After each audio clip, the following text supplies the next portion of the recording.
आज भान्जाको बर्थडेमा गएको यति धेरै रमाइलो भयो। भान्जालाई मैले के गिफ्ट दिएर के खानेकुरा खाए त भिडियो लास्टसम्म हेर्नु होला, सब भन्छु।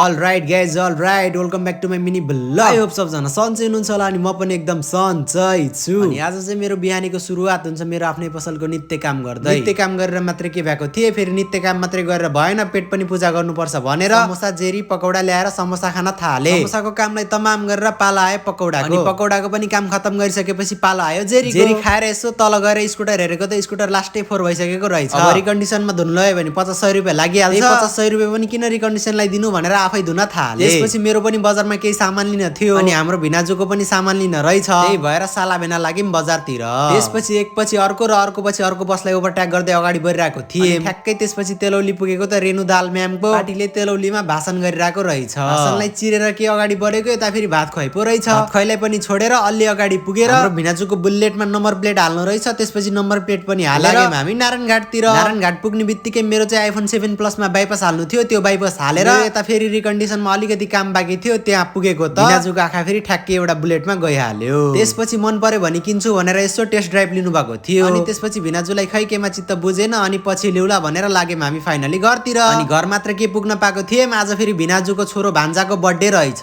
भान्जाको बर्थडे हुने मामा त्यहाँ नपुग्ने त कुरै भएन। त्यसपछि त्यहाँ पुगेर अरु सबैजनाले टिका लाएर भइसकेपछि टिका लाएर भान्जालाई राम्रो राम्रो आशीर्वाद दिएर टिका लाएर मात्र त भएन, भान्जालाई खाजा खाने पैसा पनि दिनु पर्यो। त्यही भएर भान्जाको हातमा 505 रुपैयाँ राख्दिएर त्यसपछि टिका लाउने पारा आयो मेरो साथीको। अनि साथीले चाहिँ भान्जालाई गिफ्ट यसो कापी कलम दिनु भएको थियो। अनि त्यसपछि हाम्रो राम्री दिदी पनि आज बर्थडेमा आउनु भएको रहेछ। त्यसपछि त दिदीहरूले कुखुराको मासु र मिठो हाँसको मासु अनि यो काँचो अचार अनि त्यसपछि आजको सबैभन्दा स्पेशल खाना घोनी। त्यसपछि ल है साथीहरू हजुरहरू खाँदै गर्नु होला, मेरो त मासु देखेर मुखबाट पानी नै आइसक्यो भनेर एक बाइट गुवाममा हालेको त मिठो मिठो मिठो पो लाग्यो। आज चाहिँ मलाई यहाँ सबभन्दा मिठो हाँसको मासु लाग्यो। अनि हामी सबैजना मिलेर धेरै रमाइलो गर्यौं र सबै खानेकुराहरू खाइसक्यौं। सबै कुरा खाइसकेपछि लास्टमा केक खाएर आजलाई यति भन्दै गर्छु। हजुरलाई भिडियो मन पर्यो होला, यदि भिडियो मन पर्यो भने लाइक कमेन्ट र सेयर र सब्स्क्राइब गर्न नबिर्सनु होला। म हजुरलाई भेट्नेछु अर्को मिनी भ्लगमा, त्यतिन्जेलको लागि बाई बाई।